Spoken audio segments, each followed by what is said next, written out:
Jacques Abouchar, condamné à 18 ans de prison par un tribunal révolutionnaire afghan, le gouvernement français se déclare profondément choqué. Les tractations pour obtenir sa libération se poursuivent. La mort au Salvador de 4 Américains travaillant pour la CIA, la guérilla affirme avoir abattu l'avion qui les transportait. Le petit Grégory, inhumé cet après-midi à l'Épanche sur Vologne. Selon la police, l'enquête sur l'assassinat a légèrement progressé. Duel en Formule 1. Demain, le Grand Prix du Portugal désignera le champion du monde des conducteurs. Alain Prost et Nelson Piquet partiront en première ligne, Niki Lauda en 6e ligne. Madame, Monsieur, bonsoir. 18 ans de prison pour avoir franchi clandestinement une frontière dans le but d'exercer son métier. 18 ans de prison, c'est le verdict prononcé ce matin par un tribunal révolutionnaire afghan qui a jugé à Kaboul notre ami Jacques Abouchar. L'information a été diffusée par Radio Kaboul, captée au Pakistan. Il s'agit de la peine la plus sévère jamais infligée à un étranger clandestin depuis le coup d'État communiste en Afghanistan en 1978.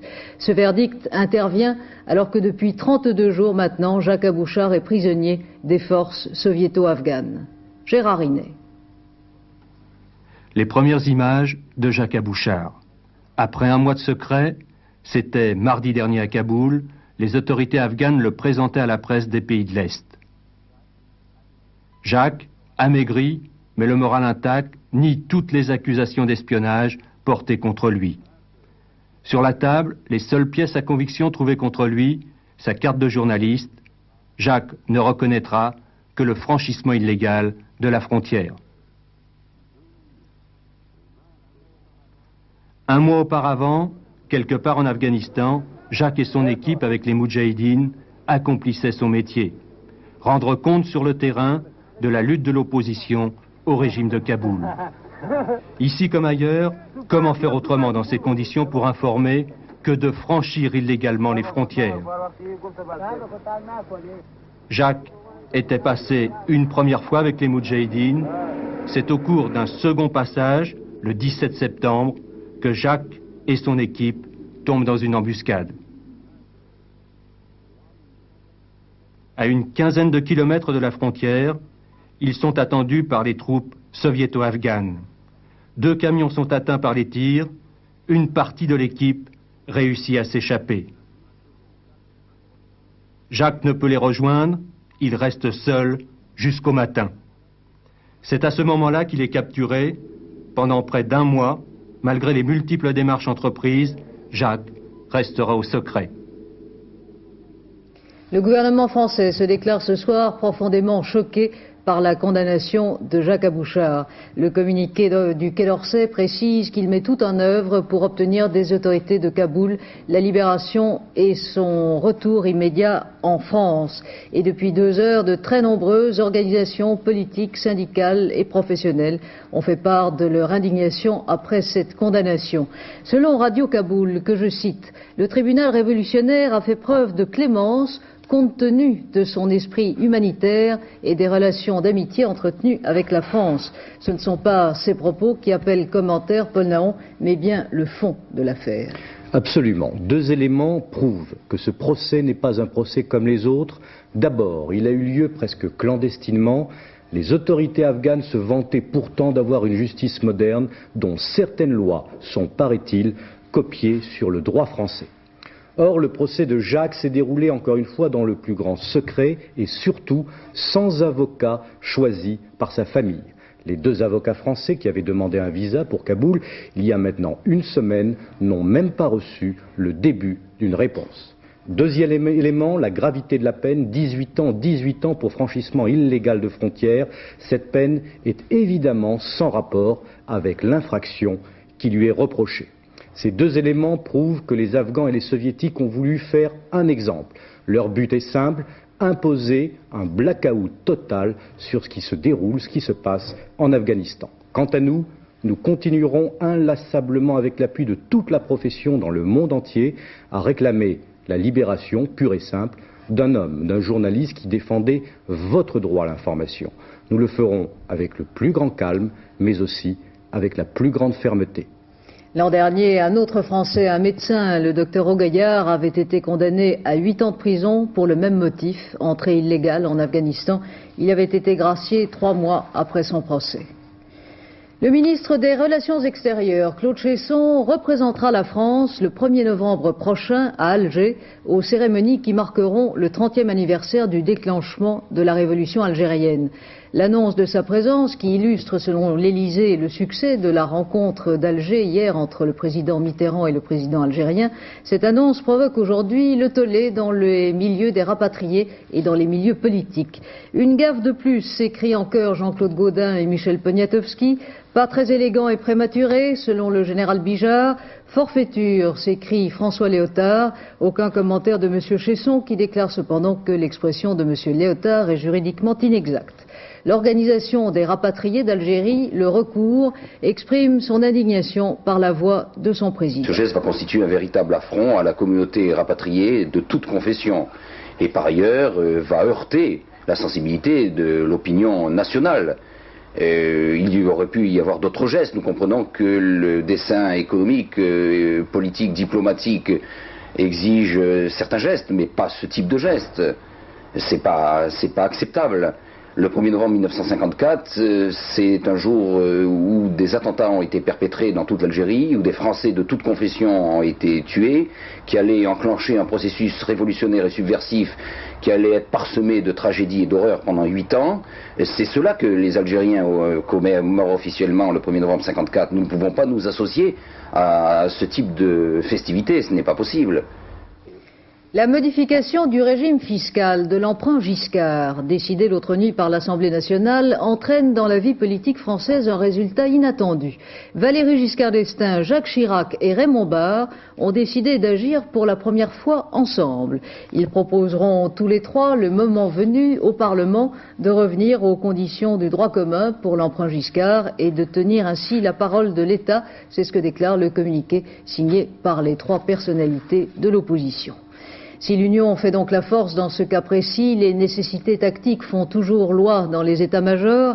Ainsi, à Joinville-le-Pont, où ils sont réunis en Conseil national, les membres du Parti républicain ont éliminé de leur rang aujourd'hui les partisans de Raymond Barre. Jean-Louis Le Sen.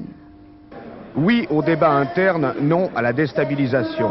Par cette formule choc ovationnée par le millier de militants présents à Joinville, François Léotard a cloué sur place tous ceux qui, au Parti républicain, affirmaient depuis quelque temps des velléités barristes.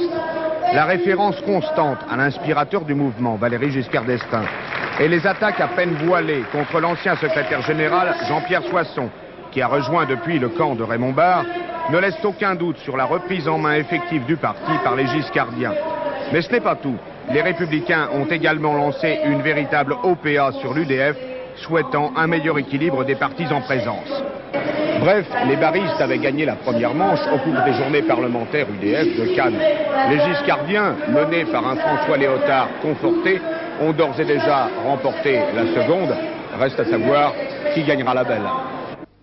À l'étranger, à la veille du second débat télévisé qui doit opposer les 2 candidats à l'élection présidentielle américaine, 2 affaires intimement liées à la politique de Washington en Amérique centrale plongent l'administration Reagan dans l'embarras.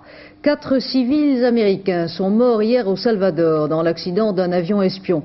La guérilla affirme avoir abattu l'appareil. Washington dément. L'accident est dû, selon Washington, au mauvais temps. Les autorités américaines reconnaissent en tout cas que les 4 occupants de l'avion travaillaient pour la CIA et avaient pour mission de renseigner le gouvernement du Salvador sur les mouvements de la guérilla. Au même moment, la publication par l'Agence centrale de renseignement américaine d'un manuel de guerre destiné à la guérilla anti-sandiniste au Nicaragua provoque de vifs remous à Washington et le président Reagan a ordonné une enquête. Édouard Laure.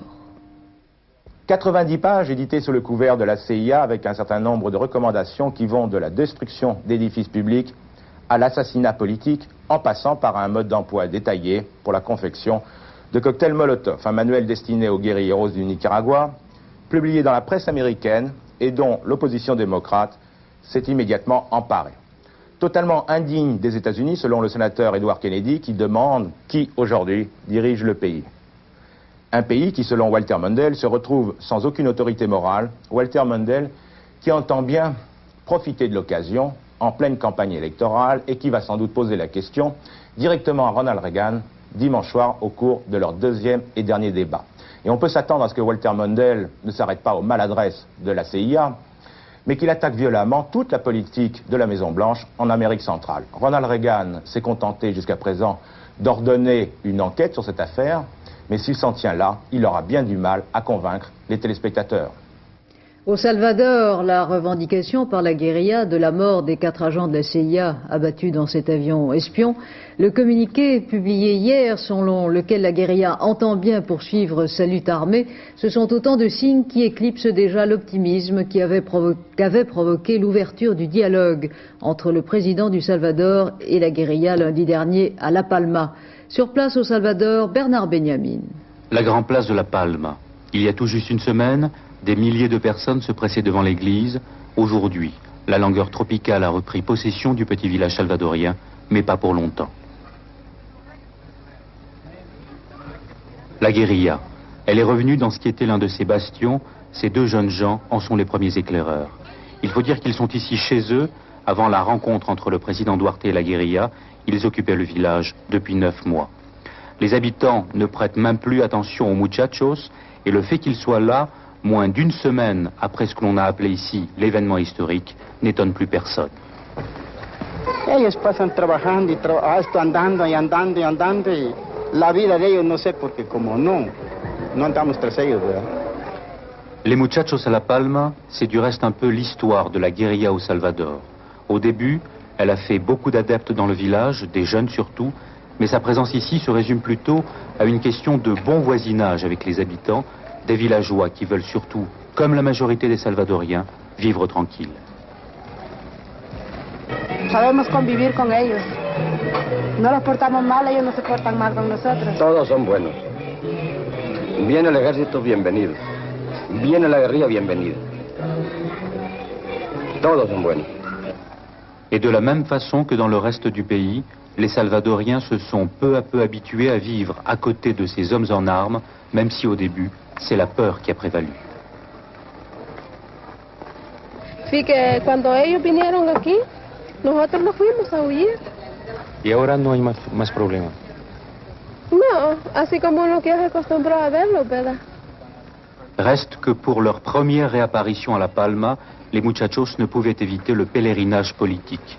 En un mouvement plein de symboles et de paradoxes, ils allaient se recueillir dans l'église qui a abrité la réunion entre le président Duarte et leur chef guerrilleros il y a tout juste une semaine. C'est ici que l'on a commencé à parler de paix.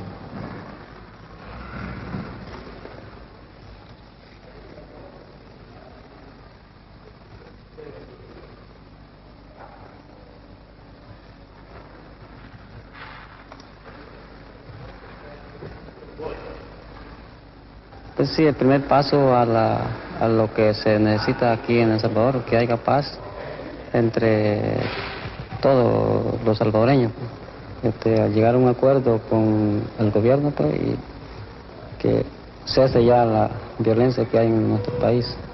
Pero sigue la guerra todavía. Sí, la guerra sigue. Así es.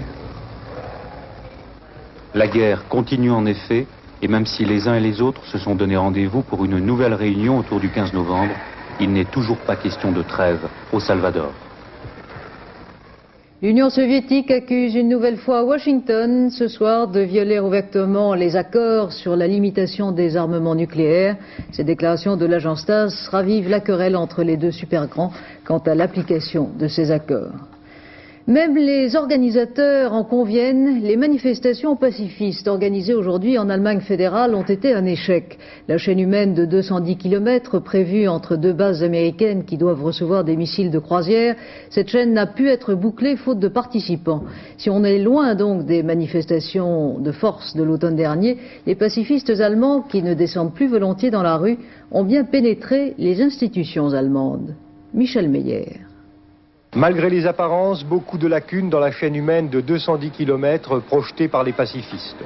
Idéalement, ce cordon de la paix devait relier sans accroc un centre de chômage de la Ruhr à un site de perching du sud-ouest du pays.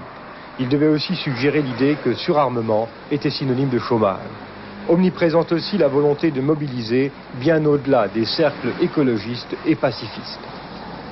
Au pays des puissantes limousines, cette action n'a pourtant pas agité les foules. Objectif non atteint, doit-on constater, car rien qu'au sud de Bonn, à peine 15-20 000 maillons humains, si l'on peut dire, sur les 100 000 espérés par les organisateurs. À Hambourg, Stuttgart et Bonn, des rassemblements plus impressionnants, 100 000 personnes en moyenne. Mais rien à voir avec les masses de l'automne 83. Bilan décevant donc pour les pacifistes. De fait, l'enjeu de ces manifestations a été difficile à discerner. Les Pershing US sont en effet bien là depuis un an, et les soviétiques y ont même riposté en installant d'autres fusées nucléaires en RDA et en Tchécoslovaquie. Usure et lassitude sont donc les facteurs clés du revers subi aujourd'hui par les écolo-pacifistes allemands. Friede, paix, Krieg, guerre, des mots qui se sont usés en Allemagne à force d'être prononcés. Pourtant, croire le mouvement de la paix ou le mouvement pacifiste en fin de course serait une erreur, car il a trouvé de puissants relais à l'intérieur de l'appareil démocratique, au sein même du Bundestag, à travers les Verts et l'aile gauche du Parti social-démocrate de Willy Brandt. Alors, se dit-on dans ces milieux, pourquoi manifester, marcher en masse dans les rues, alors que l'on avance si bien à travers les institutions? L'homme de liaison entre l'opposition social-démocrate et les pacifistes s'appelle Oscar Lafontaine. Protégé de Willy Brandt, il incarne l'avenir au sein de son parti. À Bonn, il fut le plus illustre des manifestants. Son objectif, une alliance rose et verte qui soit majoritaire en Sarre, sa région d'origine, puis dans l'ensemble du pays. Ses chances ne sont pas négligeables. La social-démocratie allemande est en effet de moins en moins un parti ouvrier, de plus en plus un parti de fonctionnaires, d'employés et d'enseignants. Or, ces groupes forment à présent la base militante du mouvement pacifiste allemand. Après 6 mois d'accalmie, la guerre reprend de plus belle entre l'Iran et l'Irak. Sur le front central, les troupes iraniennes ont lancé une nouvelle offensive la nuit dernière. L'armée irakienne a contre-attaqué et le président Saddam Hussein s'est rendu sur le front. Philippe Gassot. La télévision iranienne, avec une musique appropriée, a diffusé les premières images des troupes de Téhéran qui ont réussi à déloger les soldats irakiens des lignes de crête dans la région de Sef Sahad, une zone située à peu près au centre du front. Pour une fois, Bagdad reconnaît que des positions ont été prises par les Iraniens en territoire irakien. La dernière attaque a eu lieu à minuit GMT, les combats ont été d'une extrême violence et la 4e division d'infanterie irakienne a dû se replier. En ce moment, les troupes de Bagdad préparent une contre-offensive. Le bilan est lourd, 1829 soldats iraniens auraient été tués en 48 heures. Les Iraniens parlent, quant à eux, de nombreux tués et blessés et prétendent avoir atteint les objectifs qu'ils s'étaient fixés, à savoir prendre le contrôle des hauteurs de Memak, situées à une centaine de kilomètres de Bagdad. Une course-poursuite de 5 heures, 596 coups de semonce, le naufrage d'un chalutier espagnol qui pêchait dans les eaux territoriales irlandaises et qui avait été pris en charge par un patrouilleur irlandais. Ce naufrage provoque un grave incident entre l'Espagne et l'Irlande. Geneviève Moll. Voici les 16 marins espagnols du chalutier Sonia, coulés cette nuit par la marine irlandaise. Ils ont été repêchés par un navire marchand allemand, la Chatte, et par l'armée de l'air britannique. Les marins espagnols se plaignent aujourd'hui d'avoir perdu leur outil de travail, tandis que leur ministre des Affaires étrangères proteste devant la gravité de l'incident. L'affaire a commencé hier vers 11h30 GMT au large des côtes du comté de Wexford, dans les eaux territoriales irlandaises. Le Sonia semblait pêcher illégalement. Il a pris la fuite lorsqu'un patrouilleur irlandais de la protection des pêches a tenté de l'arraisonner. Une course-poursuite de 5 heures s'est alors engagée, durant laquelle les Irlandais auraient tiré 600 fois contre les Espagnols. Le Sonia a coulé en pénétrant dans les eaux territoriales britanniques. L'ambassadeur d'Espagne à Dublin, M. Luis Giordano de Pozas, affirme avoir eu le capitaine du Sonia par radio et lui avoir demandé de s'arrêter. Selon lui, le capitaine n'a pas obtempéré.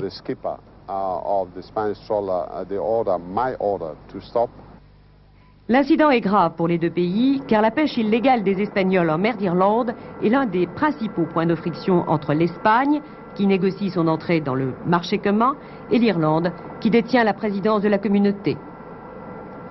La police irlandaise a relâché ce soir, sans les inculper, 3 membres de l'équipage espagnol. Une information de dernière minute qui nous vient de Pologne. L'abbé Jerzy Popielsulsko, 37 ans, l'un des prêtres les plus connus en Pologne pour ses prises de position en faveur du syndicat dissous Solidarité, l'abbé aurait été enlevé hier soir par des inconnus déguisés en miliciens. C'est ce que vient d'annoncer ce soir, à l'instant, la télévision polonaise. Le petit Grégory Villemain a été inhumé cet après-midi à l'Épanche-sur-Vologne, une cérémonie d'autant plus poignante et tendue que les enquêteurs ne cachaient pas leur présence pour tenter de faire progresser l'enquête. Certains membres de la famille, eux, s'en sont pris à la presse. Sur place, Isabelle Béchelet. La petite église du village accueille rarement autant de monde. Aujourd'hui, plus de 600 personnes se sont pressées là pour accompagner le corps de l'enfant assassiné, pour soutenir Jean-Marie et Christine Villemain, ses parents, ou pour voir, tout simplement. L'ambiance est lourde, on s'épie, on ne veut pas y croire. La surveillance des gendarmes est discrète, mais on sait déjà qu'ils ont conseillé à 4 personnes de la famille au moins de ne pas venir pour éviter les incidents. Il s'agit du clan rival, celui de Jackie, le demi-frère de Jean-Marie Villemain. On a beaucoup pleuré dans l'église, tout au long de la messe. Mais soudain, quand le petit cercueil est transporté jusqu'au caveau, c'est comme si tout l'absurde et l'horreur de cette mort frappait enfin les esprits de plein fouet. 3 femmes sont tour à tour prises d'un malaise. Christine, la mère de Grégory, et les 2 grands-mères de l'enfant. Soudain, il devient insoutenable de penser que peut-être l'assassin est aussi au cimetière. Et tout le monde craque.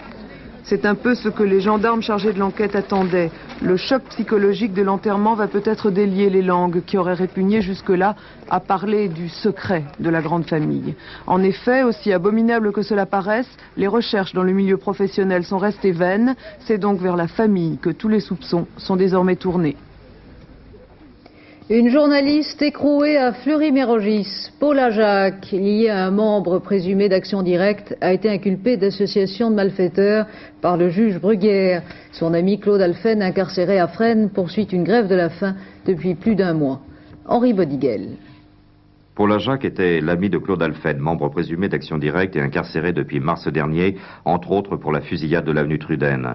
Paula Jacques avait rencontré Claude Alphen au cours de l'été 83. Seulement, et ses amis le confirment, elle affirmait tout ignorer des activités de son ami. En revanche, lorsqu'elle a découvert sa qualité de terroriste après son arrestation, elle a été à l'origine d'une pétition de 300 signataires protestant contre leurs conditions d'incarcération. Et aujourd'hui, on ne comprend pas pourquoi elle a été arrêtée.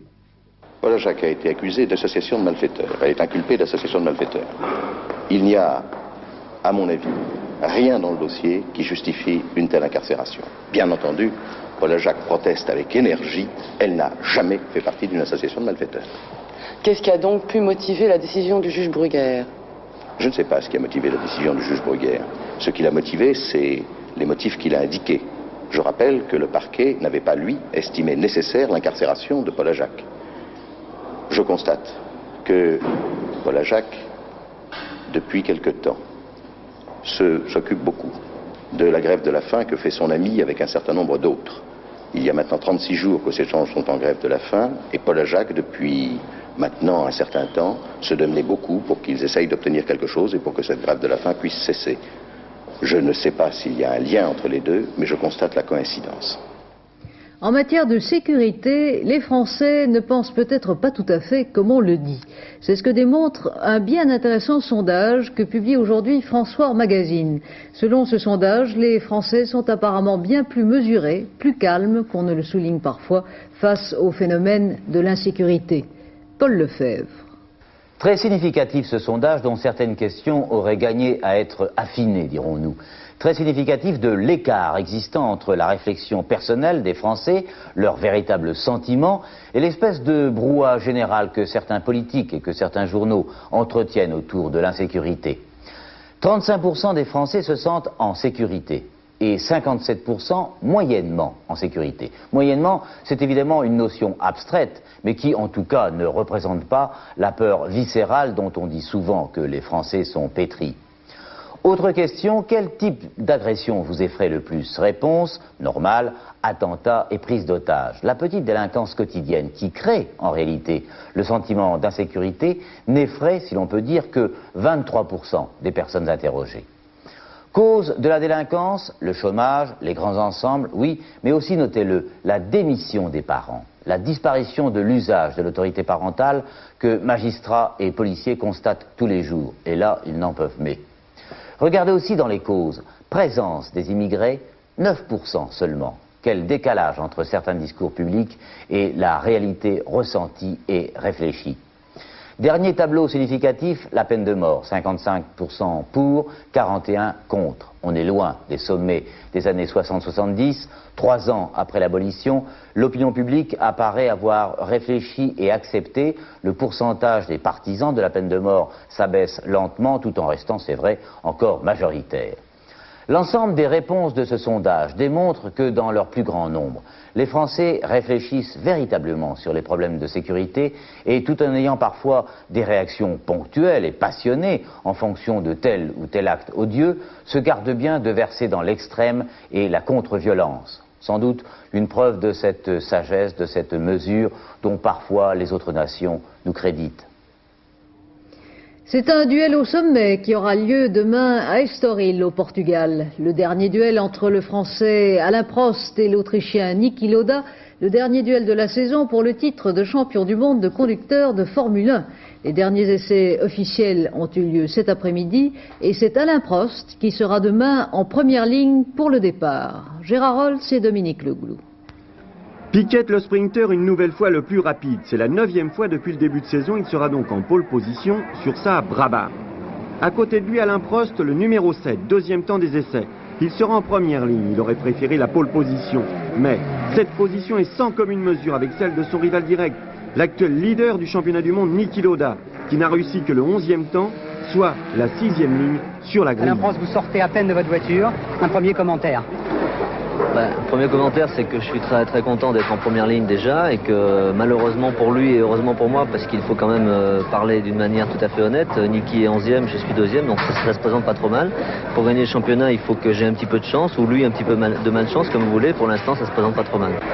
J'ai demandé ici, sur le circuit d'Estoril, à un certain nombre de pilotes de réagir sur ce duel, sur ce choix. Je leur ai demandé de parier. Vous allez voir, les résultats sont assez intéressants. On commence par François Hainaut.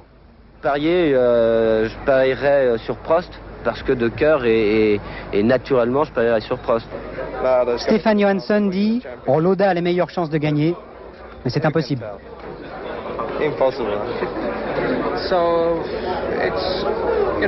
Pour Ayrton Senna, tous les deux ont des chances. Tout dépendra des caractéristiques des voitures.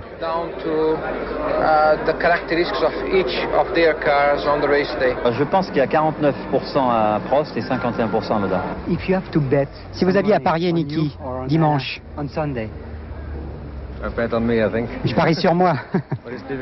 C'est difficile à dire. C'est très très ouvert dimanche. Tous les problèmes techniques peuvent décider. Et vous, Alain Prost, vous pariez sur qui? Disons que je parie sur moi, parce que si je pariais sur quelqu'un d'autre, ce serait complètement stupide. Je pense que si les conditions, surtout météo, sont réunies, parce qu'il y a beaucoup d'incertitudes s'il pleut, je devrais gagner la course. Maintenant, je ne vois pas une finale, le résultat de la finale, premier Prost, deuxième Lauda. Je ne vois pas un doublé. Donc c'est pour ça que je m'accorde plus de chance que Niki. Les chevaux aussi seront en piste demain à Longchamp. Pierrette Bresse nous en dit plus.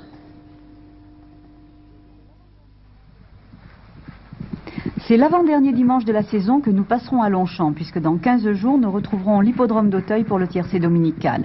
Et oui, c'est l'automne et ce sont maintenant les chevaux d'obstacle qui prennent la relève. Pour les galopeurs, demain le prix Salverte est un peu le tiercé de la dernière chance. Ceux qui n'ont pas encore gagné, mais sont toujours à l'arrivée des tiercés, comme par exemple Tumulto et Belbury, essaieront demain de terminer la saison en beauté. Ce prix Salverte se dispute sur 2400 mètres et réunit 19 concurrents, des chevaux mâles et femelles, âgés de 3 ans, qui affronteront leurs aînés. Parmi eux, voici la sélection que je vous propose, avec en tête Tumulto, le numéro 2, suivi de Northern Cupid, le numéro 18, Belbury, le numéro 15, Magic Crystal, le 5, Roxgate, le numéro 1, Pots On, le 3, Perle du Rhin, le 10, et Moscadei Lamberti le numéro 17. Retenez leurs numéros 2, 18, 15, 5, 1, 3, 10 et 17. Il y avait un tiercé aujourd'hui à Auteuil. Si vous avez joué le 11, le 5 et le 7, 5 francs dans l'ordre rapportent 422 francs 50 et dans un ordre différent, 94 francs 50. Et maintenant, Alain Gillot-Pétré va nous parler du temps. Eh bien écoutez, aujourd'hui de la pluie, demain dans l'ensemble du soleil, et lundi la pluie. C'est l'alternance en quelque sorte. L'alternance solaire pour demain dimanche. Regardez la carte sur la moitié sud du pays. Oui, c'est la carte, il n'y a pas de photo satellite. La carte, voilà, merci. Sur la moitié sud du pays, après dissipation des brouillards, ce sera du beau temps. Sur la moitié nord aussi, même le matin, on peut penser qu'il y aura de belles éclaircies dès le matin sur la moitié nord. Seulement, voilà le problème, c'est qu'en milieu de journée, une nouvelle zone de pluie arrivera par la Bretagne et envahira la moitié nord-ouest du pays demain, du sud-ouest au bassin parisien, aux Ardennes et évidemment à la Manche, des pluies qui pourraient être assez abondantes, donc le baromètre est en baisse. Dans l'ensemble tout de même, ce ne sera pas une trop mauvaise journée de dimanche, une mauvaise journée de lundi en revanche. Côté température, une petite hausse grâce au soleil, cela ira de 15 à 18 degrés sur la moitié nord, 16 dans la capitale, et de 17 à 22 degrés sur la moitié sud, 22 degrés sur la Méditerranée, c'est encore tout bon. Demain, dimanche 21 octobre, 3 minutes de soleil en moins, levé 7h19, couché 17h49, et si vous connaissez des Céline, souhaitez-leur leur fête, Christine. À 23h20, Hervé Claude vous présentera notre dernière édition. Demain, 12h45, antenne de midi, et j'aurai le plaisir de vous retrouver demain à 20h. Très bonne soirée avec Michel Drucker.